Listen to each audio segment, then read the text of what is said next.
Who would have thought a man in the belly of the whale had a chance? Who would have thought there would ever be a way for Jonah to get a second chance and for God to do one of the most amazing things in the entire Old Testament? So what I'm talking about is the story called The Runaway.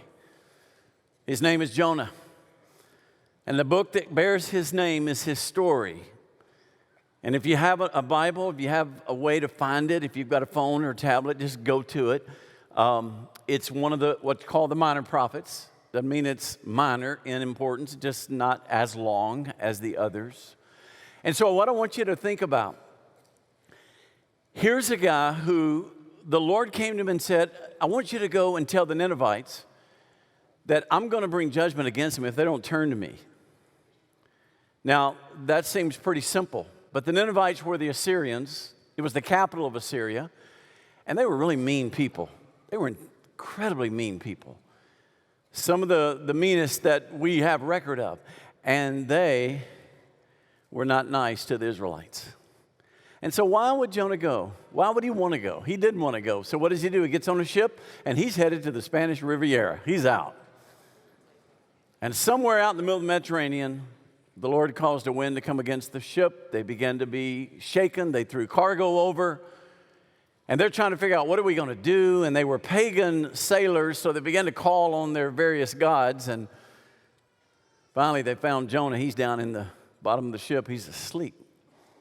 And so they decided to cast lots to figure out who is the problem on this ship. And when they cast lots, when they throw the dice, they land on Jonah. And Jonah confessed, it's me. I'm running from a God who is the true God. He is the one who created the heavens and the earth. And so I'm the reason. Just throw me overboard. Now, that was not a desire to swim to shore. That was a desire to end it. Just throw me overboard and it's all good. And so the sailors did it and said, God, don't hold this against us.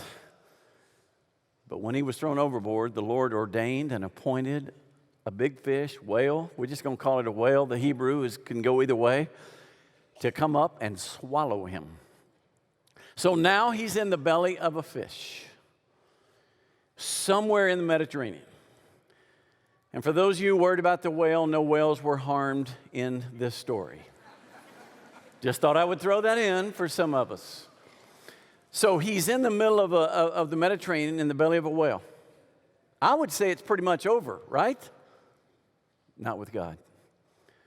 You see, for every runaway in here, it's not over. God's not through. Your story's not done. And the most incredible thing happened. What he learned in the belly of the whale is amazing. What you can learn in the belly of a whale is absolutely amazing. So I would title this message, Lessons from the Belly. And some of you know what the belly of the whale is. It's a place in life you never planned on being. It's a situation you never saw coming or never anticipated. It's not necessarily a place that is life-ending. It doesn't have to be, but it's just uncomfortable. It's painful. And you're there. It could be joblessness. It could be a relationship issue. It could be just personally. You're not where you need to be. And maybe you ended up there because you ran. But sometimes, we just end up there. And I want you to learn these incredible lessons. There's really only 3 of them. One of them, God hears your cry. He says it 4 times in chapter 2. God hears your cry. The second one, God gives second chance. God gives second chance. And the third one, grace wins every time. Grace wins every time. Now, I want you, with the Bible open or with your tablet on or your phone on, look at the first portion of this is chapter 2. What you're looking at, the one you're looking at, the version, does it have like a poem? Is it set off like a poem, like you're reading lyrics of a song or like you're reading poetry? If you have a Bible like that, raise your hand. Okay, so you know what I'm talking about. If you don't have one that does that, get a new Bible, would you? I mean, this is poetry. There's no doubt about it. The literature is poetry, and it has meter to it. And so it's a psalm. It's a song. written from the belly of a whale. Yes. Do I believe he wrote it? Yes. Do I believe he wrote it while he was in the belly? Yes. Now, he didn't have his laptop there, so he didn't have a chance to record it. But seriously, he wrote this from the belly of the whale. And the one thing you hear in this is a cry to God. And so I want us to read it, and there are some places that I want you to kind of latch on to. Here is the song. Here's the cry. Here's this incredible poem that he writes in that moment. Then Jonah prayed to the Lord his God from the belly of the fish, saying, I called out to the Lord out of my distress. He answered me. Out of the belly of Sheol. Now, Sheol just is a place of the dead. Can you imagine what was dead in the belly of that whale? I mean, can you imagine what else that whale had eaten? How about this? It's not a pleasant thought. We're not long from lunch. Can you imagine the odor in the well? I mean, it's just everything about this environment is really, really bad. But from that place of Sheol, I cried. You heard my voice. For you cast me in the deep, into the heart of the sea, and the flood surrounded me. All your waves and your billows passed over me. Then I said, I'm driven away from your sight. Yet I shall again look upon your holy temple. Remember that. Yet I will again look upon your holy temple. The waters closed over me to take my life. The deep surrounded me. Here's my favorite part. Weeds were wrapped around my head. Man, can you imagine the seaweed just hanging off of him? Kale, I suppose, or whatever. There's just hanging off of him. He says, at the roots of the mountains, I went down to the land whose bars closed upon me forever, basically describing when he went down and got on the ship to get out of there. Yet you brought up my life from the pit, O Lord my God. When my life was fainting, here's the refrain of the song. When my life was fainting away, I remembered the Lord. And my prayer came to you into your holy temple. Those who pay regard to vain idols forsake their hope of steadfast love. But I, with a voice of thanksgiving, will sacrifice to you, and what I have vowed, I will pay. And by the way, there's a variant reading in Hebrew with push pay right there after that. Salvation belongs to the Lord. What a song. And it's all about this. I cried out and God heard me. So let me ask, what are the elements of his prayer? What is it about his prayer, his crying out, that connects with us today? Because in just a moment, I want us to do the same. I just want us to cry out to him. And here are the words that I want you to remember. One, desperation. He doesn't use the word for I prayed, meaning I folded my hands and I said a sweet little prayer. No. I cried out. I called out. Jim Simula, our friend from Brooklyn Tabernacle, said, you don't learn to pray at a prayer conference. You learn to pray in the emergency room. You know what I'm talking about. When life gets desperate, when things go so wrong, you just learn to cry out, right? That's what he's doing. So let's be desperate. Let's just quit playing the game with God and let's get desperate and say, God, you see what's going on in my life. You see what's happening around me. There's no reason to be formal about it. Cry out to him. The second word, remember. You see in verse 7, when my life was fainting away, I remembered the Lord. You know what I've noticed about runaways, including myself? There was never a point in my time away from God that I didn't remember where I belong. There was never a time that I didn't remember where I should be. Oh, I remembered home. And I remembered what God had done for me, and I remembered the goodness of God. I just ran from it. If you're running today, remember, the Lord's been good to you. Remember, you're not at home. You realize every Christian in this room who is walking outside of his will, you'll never be at home in sin. Never. It'll never feel like home. It's not supposed to. Why? Because that's not who you are anymore. You belong to the Father. You belong to a Father who has given you a new life. And that new life is not about living in sin. It's about living in righteousness and following Him. So you're not ever going to feel at home. But you know where home is. The prodigal son in Luke 15. Remember, he took the money the Father gave him and he went and wasted it.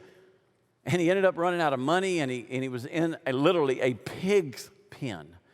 And they're feeding slop to the pigs, and he's looking at that slop like, I could eat it. I'm starving to death.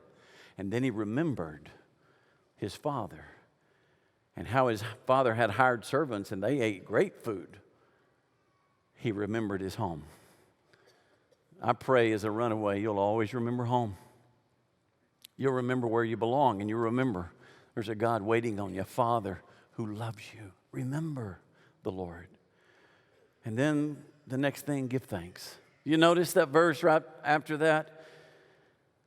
He says, but I, with verse 9, with the voice of thanksgiving will sacrifice to you. What I have vowed, I will pay. In other words, with thanksgiving. So let me ask you a question. What has he got to be thankful for? He's in the belly of a whale.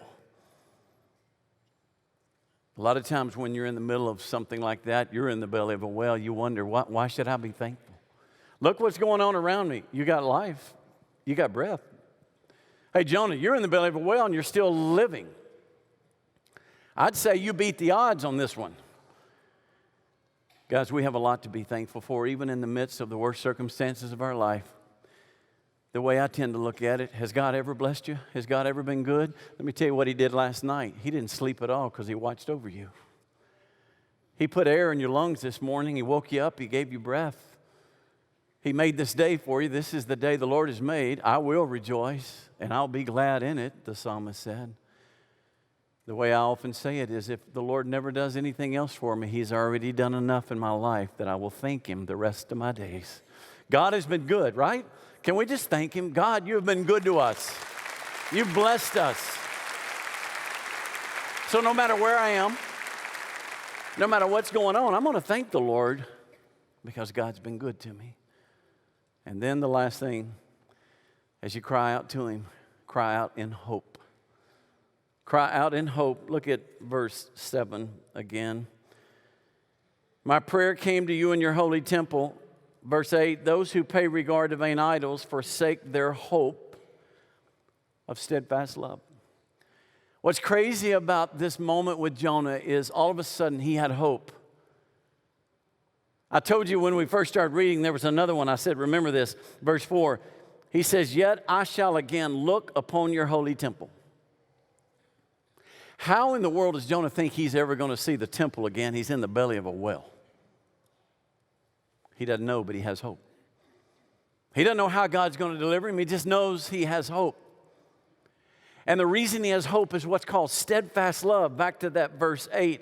Those who pay regard to vain idols, they give up their hope of steadfast love. In the Hebrew, steadfast love is one word. It is one of the biggest words in the Old Testament. It is the word, not big in letters, big in meaning.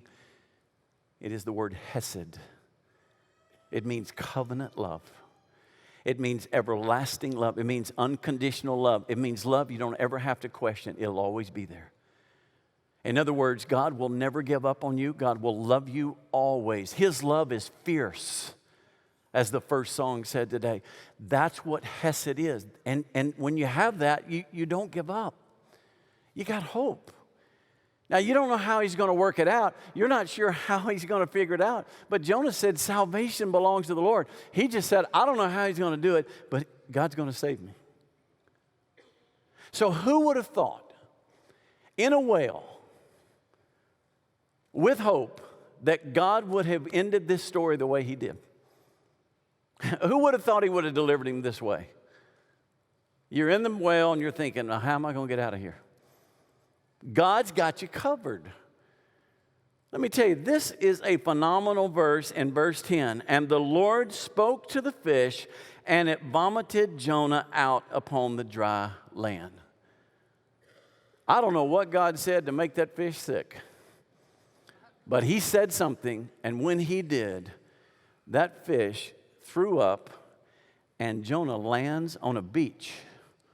He lands on dry ground. And the whale didn't swim up on the dry ground. He spit him up on the dry ground.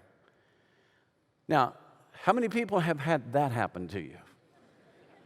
No. But who would have seen that coming?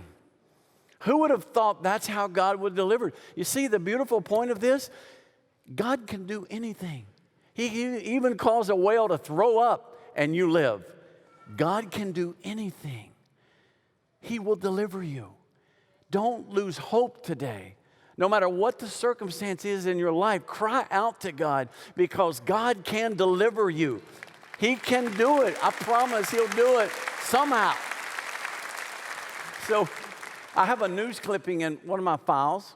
Some of you have heard this. It's just the craziest story. A pastor bought a kitten for his little girl, and the kitten was bound to get up a tree, and he'd have to go get it. And so one day he got up in a little tree. And the little girl's crying, the cat won't come down. Dad goes out, and the tree's small, so he can't climb it, can't put a ladder up on it. But he got a thought. I'll bend the tree over, I'll grab the cat. So he grabs the tree with one hand, he bends it over so he gets the cat down low enough where he can reach it with the other hand. Right as he was about to reach that cat and get him out, he let this hand slip. And so have you ever heard the word catapult? Comes from this story, catapult. And that tree just whiplashed and that cat disappears. Okay, so the pastor is like, oh my goodness, what are we going to do? Tried to comfort his daughter. They walked around the neighborhood, put up little signs, missing cat. 2 weeks later, the pastor's at the grocery store. He's standing in line. The lady in front of him is a member of the church. He knows her well. And he's looking in her cart. Now, how many of you look in the cart of the person that's in front of you? Do not act righteous this morning. I know what you do. You do what I do. You just kind of stare at, well, wonder what they're getting. So as he's looking in this cart, he sees cat food. And he thinks, last time I went in their house, they had no cat. So he just says to her, hey, I noticed you were buying cat food. I didn't know y'all had a cat. She said, Pastor, you're not going to believe what happened. He said, try me. She said, my little girl, when your little girl got a cat, my little girl went crazy and just kept saying, and we told her she was not going to get a cat. The only way she'd get a cat if God just drops one down to her. And out in the backyard the other day, a cat fell out of the heavens. True story. Now, how many of you believe God can drop cats out of the sky? Yes, our God can deliver. He can do anything. So don't give up on Him. Don't lose hope. Cry out to Him. Lesson number 1. Lesson 2, God gives second chances. You know what my favorite verse in all this is? I love this story, but verse 1 of chapter 3. Then the word of the Lord came to Jonah the second time. You know why I love that verse so much? I got a second chance. I remember when the word of the Lord came to me the second time. I thought I was done. I thought I was finished. God is not going to use me. He can't use me. My life is a wreck and there's no way. And the word of the Lord came a second time. Please don't raise your hand, but how many of you know what I mean? You've gotten a second chance. You've gotten a second chance. Your marriage has gotten a second chance. You have gotten a second chance. Give God praise for second chances. He is an amazing God who gives us grace. And so guess what? Jonah didn't mess up on this one. The word of the Lord came a second time. Arise, go to Nineveh, that great city. Call against it, the message that I tell you. And Jonah arose and went to Nineveh. And he delivered the message. And the message was pretty simple. In 40 days, Nineveh, the judgment of God is coming if you don't turn to Him. And if you don't stop all this wickedness, God's going to judge this city. And the most amazing thing happened. Verse 5. And the people of Nineveh believed God. And they called for a fast, and they put on sackcloth from the greatest of them to the least of them. The last lesson from the belly of the whale is grace wins every time. Grace wins every time. Not only the grace in Jonah that he did what God told him, He's restored. Now, we don't know what he looked like. There's a lot of comedians that like to think that Jonah, with the gastric acid or the gastric juices of the whale's belly, it turned him white, bleached him white. His hair was white. So he goes walking into Nineveh looking like a ghost. No wonder they repented and believed and said, whoa, I don't believe he looked that way. I believe God moved and God gave grace to Nineveh. And Nineveh believed. And they believed, and they put on sackcloth, which was a symbol of repentance. Sackcloth was just when you put on the most humble, literally just rags to show that you have nothing without God. They put on sackcloth from the greatest to the smallest. What does that mean? Well, the next verse says the king of Nineveh, I guess the mayor of Nineveh, could have been even the king of the Assyrians, said, I'm going to do this. He put on sackcloth. And then he wrote a decree, a presidential decree that went out to all the land. And this is what he said: by the decree of the king, verse 7, and his nobles, let neither man nor beast, herd or flock taste anything. Let them not feed or drink water, but let man and beast be covered with sackcloth, and let them call out mightily to God. Let everyone turn from his evil way and from the violence that is in his hands. And my goodness, they were violent people. Let him turn from that violence. Who knows? God may turn and relent and turn from his fierce anger so that we will not perish. Thus says the king of Nineveh. Who saw that coming? Grace wins every time. No matter how bad. No matter how the past looks and how many mistakes you've made or how much stuff there is in your life, listen, it's never too late to turn to God. It's never too late. And the king just said, I want everybody to do this. And it says that they had a fast. Now, by the way, this was not just a food fast. This was food and water, food and drink. That's what we call a total fast. In fact, you cannot do that more than 3 days. And not only did the people do it, he told them, I want you to tell Fifi to do it. I want you to make your pets do it. I want you to make the livestock do it. I want everything that has life here to repent and to put on sackcloth and to somehow express their turning to God. Did you know we've actually been able to find some pictures that have survived antiquity of some of the animals in Nineveh? Look at this.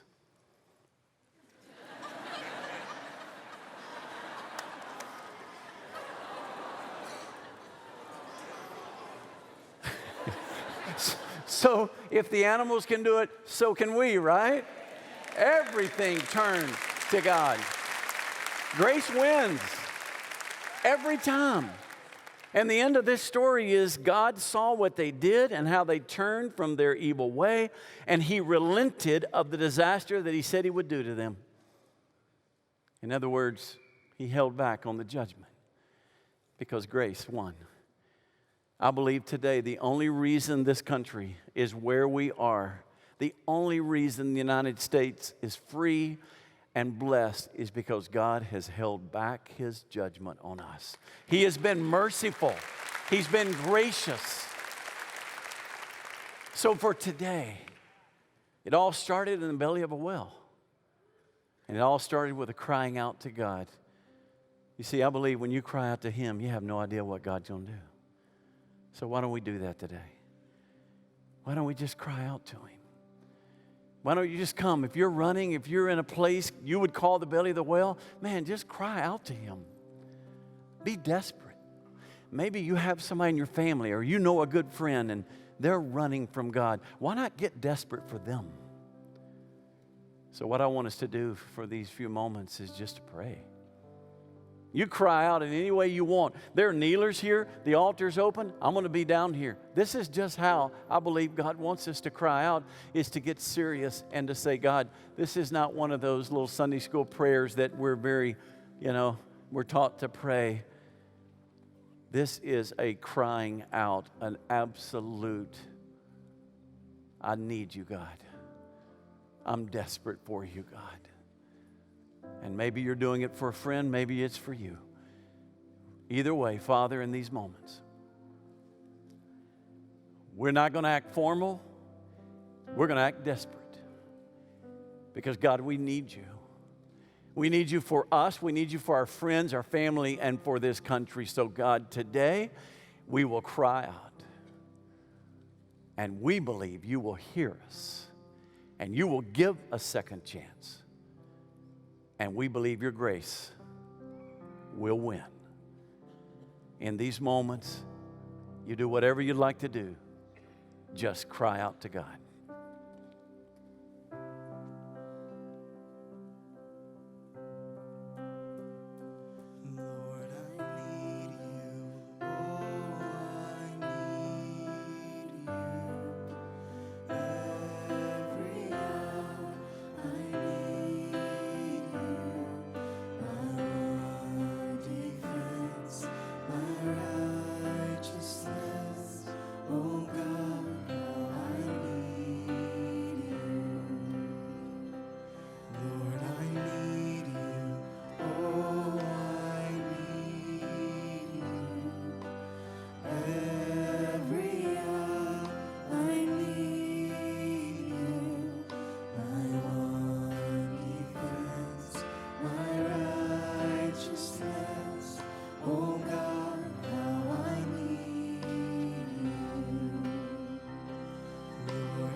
Just do what you're doing right now. Don't change. I just think there's somebody in this room that needs us to pray for them. You're desperate. Jonah didn't have anybody. He's in the belly of a whale all by himself. But we have somebody. It's called the family of God, the church. You're not alone.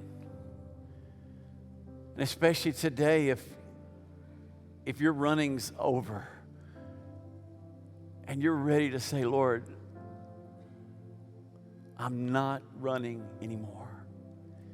I'm looking to you. What an awesome moment this is. If you're in here in this room and you don't know what to do, just allow us to stand with you and pray for you. So I'm going to ask you to be bold. I'm going to ask you to be courageous. If you would say, yes, Pastor David, I really do need someone praying. I don't know what to do. I'm in that place. I don't know. Or maybe you're saying, I am running. I'm not where I need to be with him, but I don't want to stay where I am. I want you to pray for me. Would you stand up wherever you are? Just be courageous. Be bold. Thank you. Thank you. Thank you. All over the room, up in the balcony. Thank you. Just remain standing. Thank you. God sees you. God sees your desperation. He sees your heart.